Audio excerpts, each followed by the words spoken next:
Good morning, PRI guests and vendors. This is Melinda Russell with the Women's Motorsports Network. I'm based in Kalamazoo, Michigan, and I'm all about the women in motorsports. I always say that I promote the women, I love the women, but we couldn't do this without the men, so we have to include them as well. My podcast is called the Women's Motorsports Network Podcast. You can find it on pretty much any platform where you listen to your podcast. I also publish an online magazine all about women in motorsports.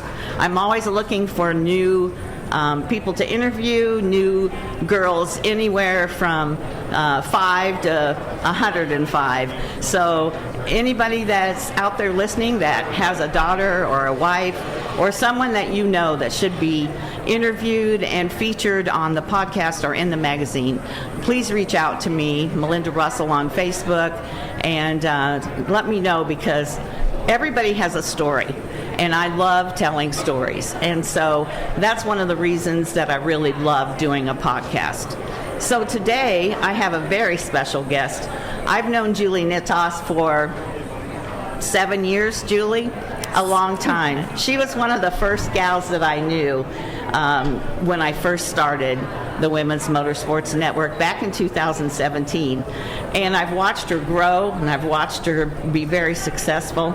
I've watched her turn from kind of a young girl into a woman. Wouldn't you say, Julie? Right, yes. Yes, for sure. Yes.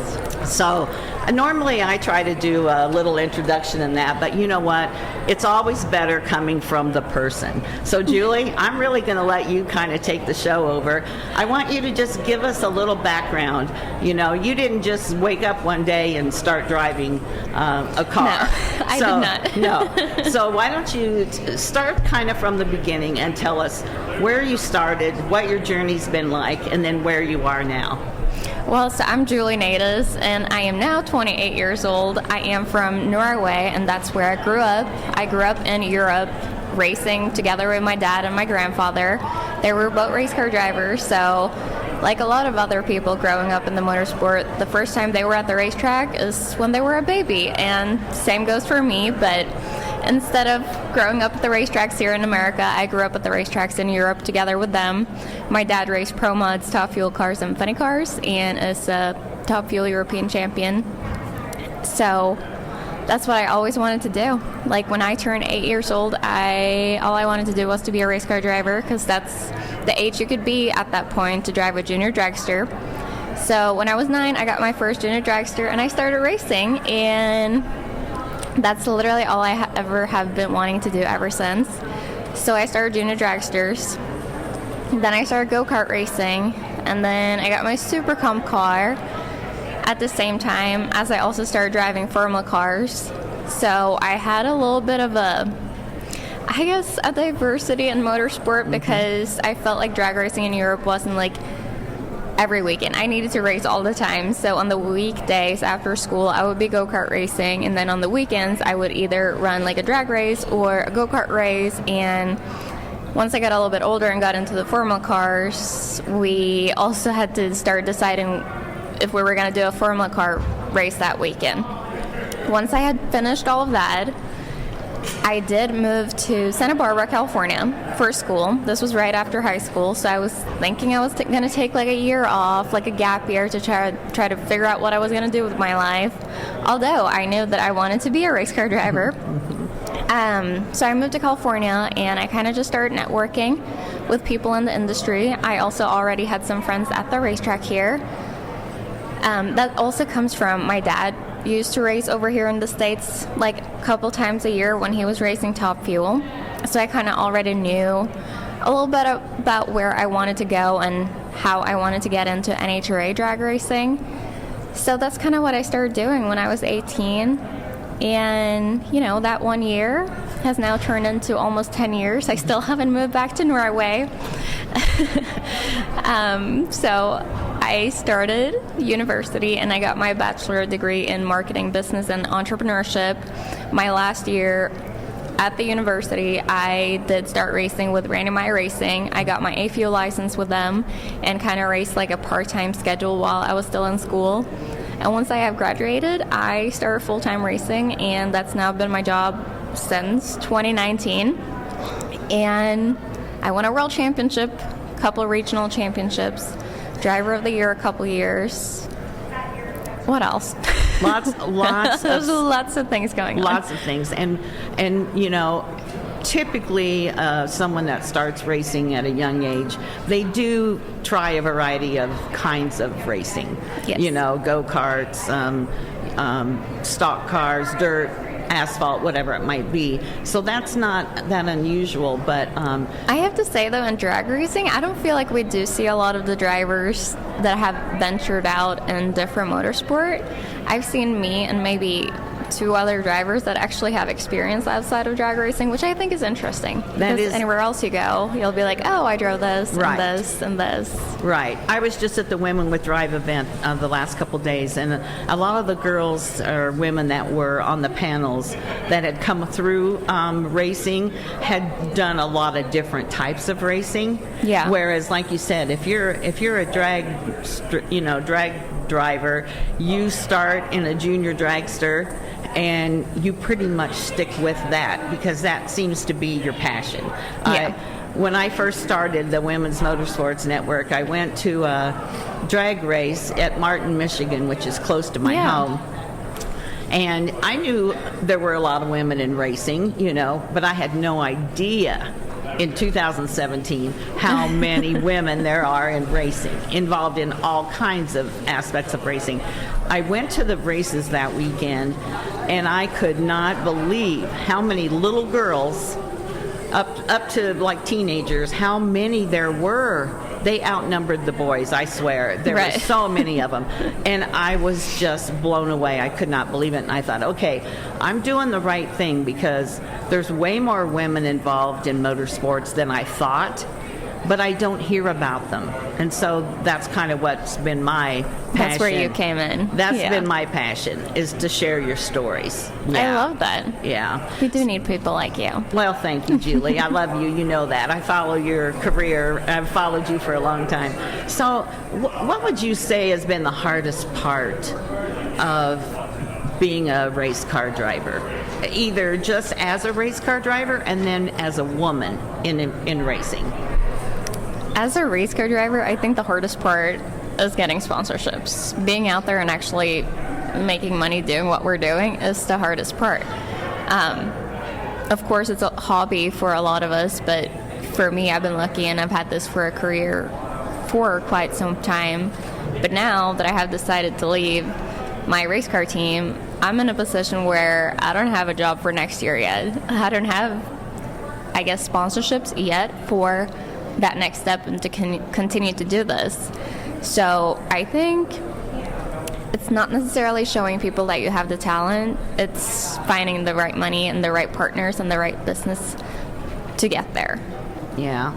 And that we talked about that a little bit earlier. That's true from little girls and quarter midgets all the way to the top, the funding. And I think it's not just women. No, it's for everyone in motorsport. It's everyone. I do think it sometimes is a little tougher for the women to convince somebody that they're worthy and respected in the sport enough to promote their brand, be part of their brand. Yeah, a lot of the times I feel like a female driver would have to prove themselves twice or work twice as hard as the men so that, to actually show people or prove people that they can do what they are doing. Mm-hmm. I'm not saying that it's necessarily easier for men to get sponsorships either, but it's just the world that we live in. It's not just in motorsport. Female do have to work twice as hard to prove people that they can do what they're doing. Yeah. I've seen that, and that's frustrating for me, and yet I do a lot of reading, listen to a lot of podcasts, and women though tend to be very good brand ambassadors. So I just was listening to a podcast where they were talking about women are more loyal to a brand. So let's say that you are partnering with ABC whatever, and because I'm a woman and I know you and I follow you, I'm going to look at that product, probably buy that product, and be a fan of that product as well, because I believe in you and whatever you are, sharing, promoting, then I have to trust that you know about the product. And so the women, women overall are more loyal to a brand. And more so even in motorsports than like other things. So, once we can get that through the heads of the people that sign the checks, right. then we'll be pretty cool. We'll be a step ahead, won't we? For sure.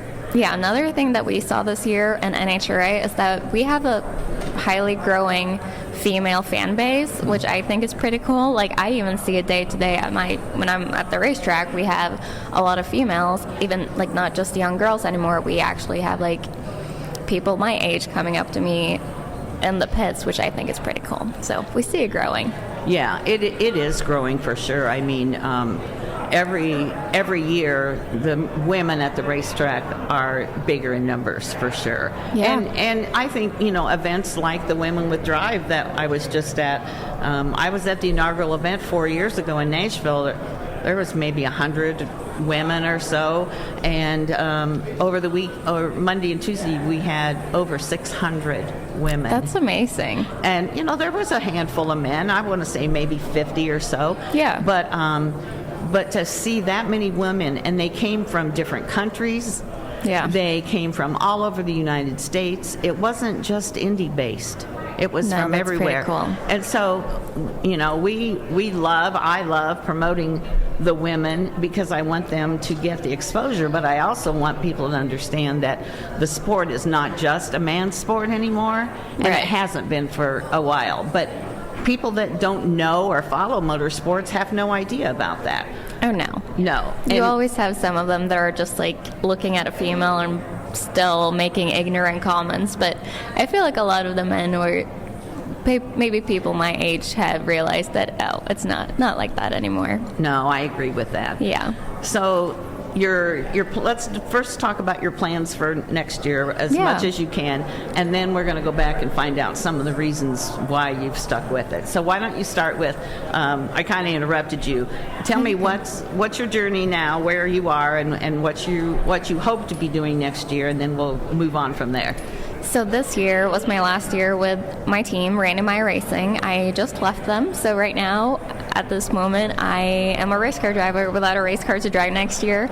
I am pursuing and trying to find sponsorship and partners for next year to drive a top fuel dragster or a funny car. Kind of depends on what's out there. I would definitely love to drive a funny car, but I don't think there's a lot of people that would hand me a funny car and be like, yeah, let's go, Julie. Because I just don't have that much experience in one of them.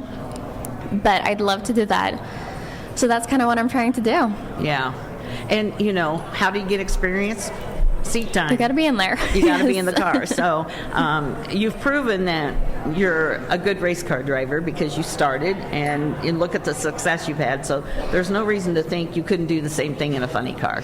Right, and I do. I drove the A-Fuel funny car that NHRA Racing built, and so I have a little bit of experience. I also think that it helps that I have go-kart and Formula Basic experience because I have not only driven dragsters. Like when I did drive NHRA Racing's funny car, I have never had so much hate towards me my entire career. I had people come up to me in the pit telling me how I can't drive a funny car because I'm a dragster driver and I'm a girl.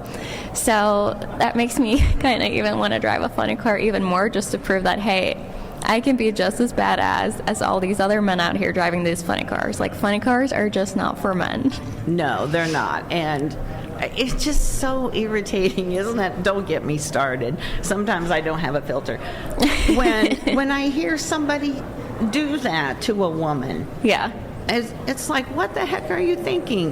The car doesn't know that it's a girl in the seat. Right. And it's all about passion. I think passion is so important because a lot of times racing is what's going on in your head, isn't it? It's not just how you handle the wheel or whatever. You can. Right, it's a mental game for sure. It's a mental game for sure. And so that's really frustrating, Julie. I'm sorry you had to go through that. But that's also an incentive. It's part of it, I guess. Incentive, isn't it? Yeah. To be like, oh, I'm going to show you. And that's what you have to keep holding on to, that I can do this. And I don't. You're one person. the rest of the people don't think that. That's for sure. right. Yeah, I did have one guy throw in my face like, "Oh, you want to drive a funny car? You better be throwing some weights around in the gym." And I'm like, am I not? Like, I've lost 20 pounds this year, and now I'm literally throwing balls and weights and hammers and whatever wheels around in the gym. Do Pilates. I work out in a hot environment, like for heat training. Like, I am literally doing everything I can to be the best prepared for next year, even though I don't have a race car to drive yet. Right. And you have to do that. You have to constantly be preparing for what you want to have happen, because if you don't, and then somebody comes along, now you've lost your opportunity. So you've got to always be having the mindset that this is going to happen. Yeah. And I know it's going to happen for you. I got a lot of confidence in you. Thank you. So Julie, what's been your favorite thing about being a driver? If you could pick one or two things, or however many, but just tell me what you know, why do you keep doing this? This is a hard business to be in. It's a hard, especially in, you know, not just for women, period. It's a hard business to be in. Things change, your car breaks, all kinds of things happen. Why do you stick it out? What do you love about this? I mean, I obviously love driving these race cars and going down the track. I love how challenging it is to get these race cars to be perfect. Because in a drag race, you only have a couple seconds to make them perfect. So my crew chief and everything that we do in the pit has to be right for it all to go together. So it's kind of not a play or a game, but you're like, okay, let's make this work. And then you make it down the track, and it's so rewarding. And especially the races that are so close and so tight, and you're just like, wow, this just happened. And then it's also like, I love to win. Like, it's the fire inside of me that, like, hey, I want to go beat this guy or girl, like, right next to me. And then there's the other side of racing where you have the fans and the people coming up to you that you get to entertain, or they get to look up to you and what you're doing, which I think is really, really cool. Like, especially having the younger girls come up to you and asking you all the questions about race cars and how they can become a race car driver too. So there's a lot of sides of racing that I love. Because I also love the marketing and the business side of it, and trying to figure out a marketing or a business plan for a company to make them succeed because they're part of racing, and how I can succeed because they're part of my brand. So there's different sides of it that I love. Well, there is. It's not just about going down the track, for sure. And you know, that honestly is probably the last part. You know, all the other things have to fall in line in order to get your car on the track. You know, I often say to people that are casual fans, or maybe, you know, first timers at the track, or, you know, there's a lot of people that just show up at the track, watch the race, and go home. They never think about the fact that the team has been there since who knows what time that morning, or, you know, and they've worked all day getting the car ready, cleaning it up, doing all the things they have to do. They don't think about how much it costs for 8 people to pay a pit pass, and all the things. How much are the tires? How much is this? You know, the gas you put in it. You don't think about it as a fan. You just go and enjoy the show.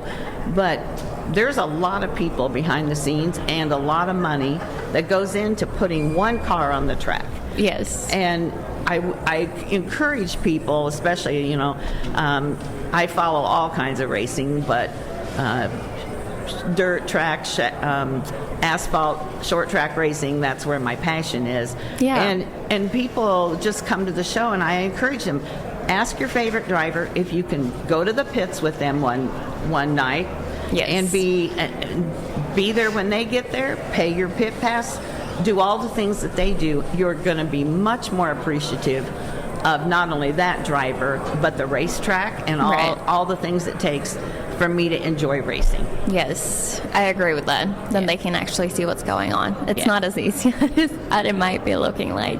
No, it's not. You know, you don't just show up at the track on race day and put the car on and go. You're working all week long doing things, and those are the things that people don't see, for sure. So, would you encourage a young girl to get involved in drag racing? Oh, absolutely. And even if you like, because driving is not for everyone, but there are so many other things that you can do in motorsport as a girl or boy. Like, there's the marketing side of it, there's the social media side of it, there's PR. You can work on the race car, you can be a crew chief. Like, there's so many sides of racing that I don't think a lot of people think about. In Pomona, California, at our last race, we had some high school students come out there, and they asked me kind of the same questions, like, would you recommend a career in racing? And I was like, yes, but you don't have to be a driver. And they were like, wait, what do you mean? I don't have to be a race car driver? And I'm like, no, here are all the things that you can do inside of racing. And for some of them, I think it opened their eyes. They were like, wait, there's other thing I can do in racing than actually be the race car driver? Mm-hmm. So, yeah, because you think about it takes math and science and all those things. If you like accounting, you could be the accounting for the business side of it. Somebody's got to do all the travel arrangements, right? All the things they do. A race team is basically a business. Yep. And so they need all the occupations that a normal business would need. Yes. And sometimes some unique ones as well. I interviewed a lady who owns a beauty shop in the Morrisville area, and she actually also on the weekends is the hair and makeup person for the NBC on-air talent. Yeah. I never thought about that was a thing. Right. And she absolutely loved it and had great relationships with those broadcasters, Yeah. And so it got me to thinking, well, what about the catering? What about the this or that? And there's so many things that people can do. And so I think it's just bringing it to their attention so they understand that yes, you don't have to be the driver. You don't. And even with me right now that I don't have a race car to drive yet for next year, I'm thinking about other sides of motorsport, because I know for a fact that I'm still going to be a motorsport driver or not. So, I might be on the marketing or social media side or the business side of things when I'm not going to be in the driver's seat anymore. Right. And, we see that, drivers don't drive forever. I mean, there isn't anybody I can think of that drove, forever till the day they died, probably. But anyway, there's a lot of other things that, Julie, you would be so good at. Thank you. I can't. Well, I know you well enough to know that there's a lot of things that you would be really good at and that you're passionate about. Yes, you love to drive, you love to go fast, and you love to win. Right. But you can also win when you're the PR person. You can. That's just a different kind of race as far as I'm concerned, for sure. So if you're listening to this and you need a beautiful, talented race car driver, let's get her in a car, and then if not, let's find her. You'd be an asset to any team for sure, Julie. I appreciate that. Yeah. So, what's the fastest you've ever gone? Do you know? Well, ever since I made my top fuel debut in St. Louis, I think it's 317 miles per hour, but me and Travis Shoemake had a little bit of discussion about it, and I think it might be 320. Okay. But something like that. Wow. Yeah. So when you get out of a car after you've gone 317 miles an hour, what's that feeling like? I mean, are your legs shaky? Tell me about that. I've never gone that fast, thank goodness. That's scary for me, but what's it like to get out of a car after you've gone that fast? I mean, it's pretty cool. Yeah. I am very, so my crew guys that worked on my race car when I made my top fuel debut, every time they came up to me at the top end, they were like, does this girl not have emotion? Is she okay? The only thing she's doing right now is critiquing everything about the run and literally giving us notes on what to change. So I think, of course, I'm a little bit out of breath, right then and there. But as soon as I let go of the gas pedal and I pull my parachutes, I analyze the run. I'm like, this and this happened, this and this did not happen. I need to make sure that my crew chiefs and my crew guys know so that they can change this and this. They were expecting me to come out there, yell, scream, cry, which I have done in the past. But I think I'm so race car minded and also business minded, and I want to win. I want to do the best. But I just constantly, like, I go straight to business. Like, what just happened right here, right now? Yeah, so, it only takes you 2 or 3 seconds, whatever it is, to go down the track. How can you think of all that stuff in that short length of time? I mean, it just comes from making a lot of runs. The first time I hit the gas pedal in an A-fuel dragster, I didn't see anything at all. Like, it was all a blur. And now hitting the gas pedal on the A-fuel dragster, I feel, I hear, I see everything. So although it's only a couple seconds, your body is just adjusted to it, and you've made enough runs to know what feels right and what maybe sounds wrong or right. So you just immediately, you know. And in the top fuel car, it wasn't that much of a difference, but it had a different driving feeling. So I could immediately tell that, but I wasn't that far behind the race car as you could be. I was just right there with it because I haven't had that many runs yet. But once you have consistently amount of runs in it, like run after run after run, you start get caught up with the car and hopefully a little bit ahead of it instead of behind it, so that you do hear and see and feel these things. That makes sense. Yeah, that's going that fast. Wow. Have you ever had any things that didn't go right, and how did you handle? I hate to talk about negative about wrecks and stuff, but it happens to everybody. It does. It's part of the game. We all know. Tell me about that, and how's that feel, and how do you deal with a bad day at the track, that kind of thing? I think there's only been 2 times where I've been like, oh my, like this is gonna go really, really bad, or it can go really, really bad.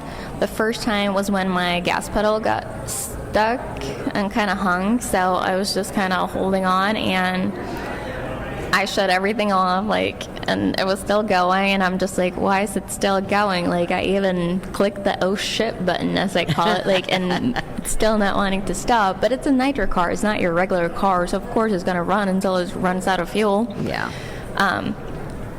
But I remember thinking that I just needed to keep the car straight, and I ended up in the sand trap, and everything was fine. But that was one of the first times that I was like, I might actually die right now. I remember going down the track, and I'm like, I'm gonna get really hurt. This is gonna be bad, so let's just keep it straight, and that's gonna hurt less. But we made it. It was fine. The car got shut off right before the sand trap, and thank God it was in the burnout and not on a full run, because it had a stopper to it, so it wasn't like full throttle. It was only like burnout throttle. Okay. So that was great. And the second time was it 2 years ago? Maybe a year ago. 2 years ago. I was running the final rounds of the Jags All-Star, which is a race within a race. It was like 11 p.m. at night, and the final round, I go down the track, and it's starting to get cold, so it's a little bit tricky with the conditions and how to get the race car down the track. So my race car gets a tire shake, and when it shakes the tires, it literally wants to rattle your brains out, and the car does not want to go down the track. So when that happens, you pedal the race car. And I did. It was still shaking a little bit. It still it didn't fully recover. One of my parachutes comes out because it shook so bad, and then all of a sudden, my whole body of my race car just flows up and blows up in the air. I had a body in front of my face. I was like, what is happening? Again, I couldn't see anything, so I was like, let's just hope this is going straight and I'm not hitting anything, because I can't see literally anything. But I still couldn't see the car in the other lane, so I was like, okay, I guess maybe hopefully I don't have to worry about him. I think that I'm going straight, it's fine. All of a sudden I can see again, and I'm like, oh, I just won the race, but I don't have a body on my race car.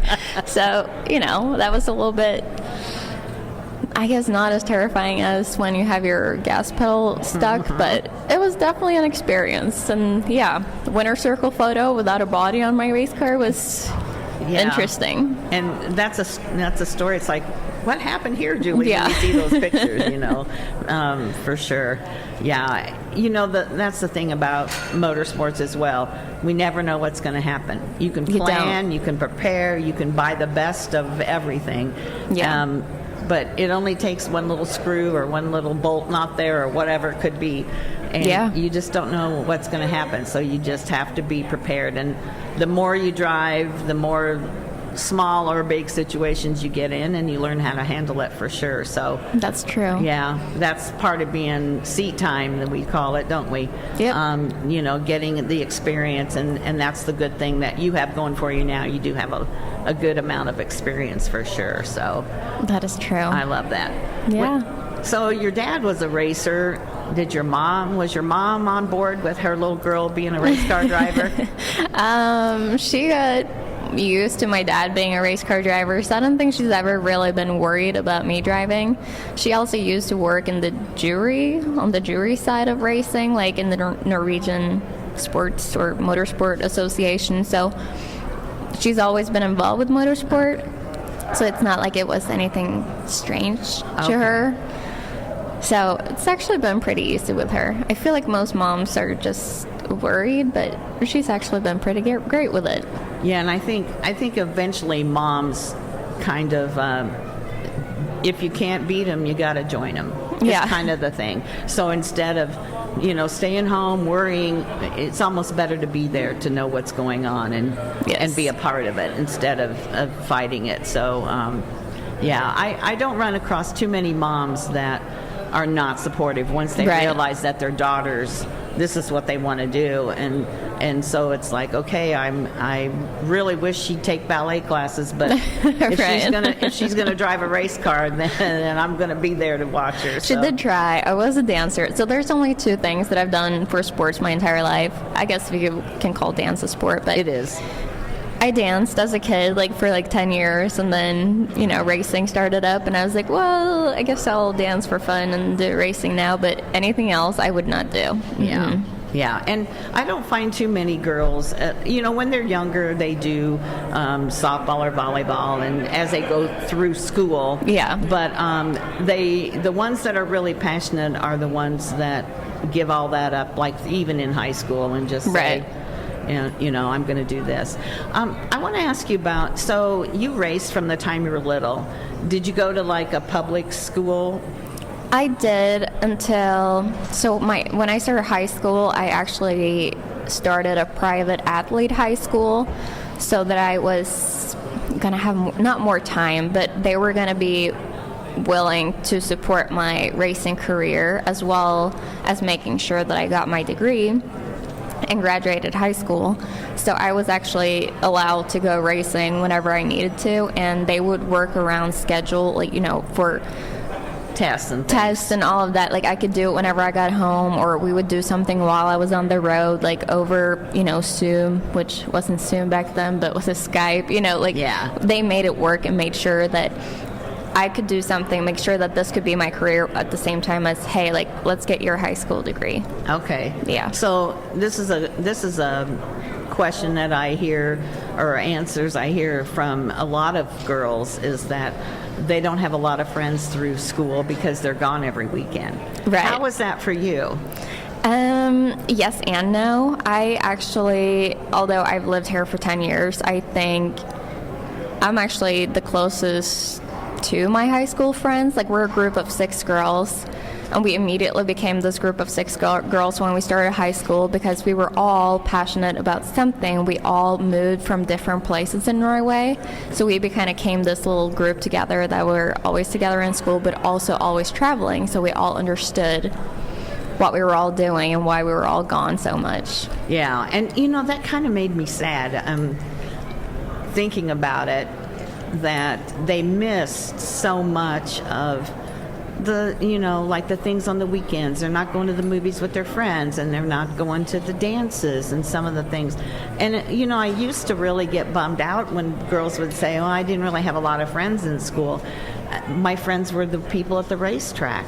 Yeah. And so at first it was, hard for me to, that my kids' friends in school were the most important thing, to them, and that. But now that I hear it more often, the girls are okay with it normally. They say, no, I didn't really have, a group of friends that I did stuff with. My friends were at the racetrack. And the more I think about that, those are lifelong friends, the ones at the racetrack. It's great to have friends in school, But a lot of times you get out of high school and you all go a different way, and it's hard True. to stay track. Although nowadays it's much easier because of social media. But when I got out of high school, we all kind of went our own ways, and Yeah. you didn't keep track of people. And so I'm always curious how that goes, because guys don't always have those kind of relationships that the girls have when That is they're growing true. up. Yeah. I have to say though, like me being in high school and being a race car driver at the same time, I feel like I still was pretty good about being with my friends. I was usually the one that was like, let's go do this, let's throw this party, we're going here, we're going there. Even if it was on a weekday, yes, that sounds bad because we were under 18, but reality of it is we did not live close to home. So we had each other. Yeah. So we were together all the time. Right. Yeah. When we graduated high school in Norway, we party for 4 or 5 weeks in a party bus. So we start a business. Yes, first year of high school, we start a business, which is the party bus. So already at that point, you kind of create this group that you're always going to be with for the next 3 years in high school. So we did that. We had, the CEO, I was the CEO, and then you have a marketing person, and then you have a economy person, and then you buy a bus, and then you plan this whole concept, you create songs, you create merchandise, and you throw release parties and do all these things over the next 3 years, which I also think was part of why we were such a close-knit group. Although we were 25 people on my bus, and we're just 6 of the girls that are still like staying together now, but because of that, outside or after school, that we have this project together also, I think, created. I've never heard that, but that is really cool. You've probably just given a bunch of girls in high school some ideas that their parents are going to be like, oh, no, that's not happening. Well, For sure. in Norway, it's something they've done for years and years. Like, my parents did it, too. So they were never, like, against it. Like, they were always just prepared for, like, oh, yeah, the 4 or 5 last weeks of school that Julie is in high school, right before her finals, she and all her friends are going to be partying every night and then go to school the next day. Okay, sure. But they did it, so they couldn't say anything. Okay. Yeah. All right. Sounds like a fun place to live. That's We have for fun sure. in Norway. It sounds like you do, for sure. So, we don't know what's going to happen for sure next year. We're going to pray about it. We're going to get you out there, and I know good things are going to happen. Are you going to be in the United States? Is this where you're going to live forever, do you think? I think so. I don't really have a plan about moving back to Norway as of right now. Like moving back to our would feel like I would be starting all over again. I do have my green card here. I have my whole life here, considering it's almost been 10 years. So I'm not going to be moving back anytime soon. I'll be involved with motorsport over here on this side of the country, this side of the world, I should say. Yeah. For sure. Yeah, it's going to be so fun to see what happens. I know it's a little scary right now, but Julie, good things are going to happen for you, I know. I can remember when I first met you and interviewed you, you lived in California, and you were going to go back home. You said you were here for college. Yeah. But I kind of thought, I don't know. I think she's loving the racing here enough that I don't know if she's going to go back. And then you never did. And now you live in the heart of racing, which is right here where we are in Indianapolis for sure. So, I'm excited to see where life's going to take you, because I am too. I know it's going to be good. Interesting. It is. It's going to be interesting. It's going to be really good. So, Julie, is there anything we haven't talked about that we need to get out there about you, what's happening, or anything we didn't share? So. We usually do a pretty good job of covering what's happening, for sure. I feel like we do. Yeah, absolutely. Yeah. So, why don't you share how, if somebody wanted to get a hold of you, what's the best way to find Julie? You can find me on all my social medias. Instagram is Julie Nataas. My Facebook is Julie Nataas Racing. That's typically where you will find me all the time. Yeah. And spell your last name so that they can find it for sure. Nataas. Yeah, Nataas. So look for her, follow her if you're not following her already. let's get 2025 ready to go so that she can know what the plan is. I'm a planner, Julie. Oh, I am too. I have to know the plan. And Me too.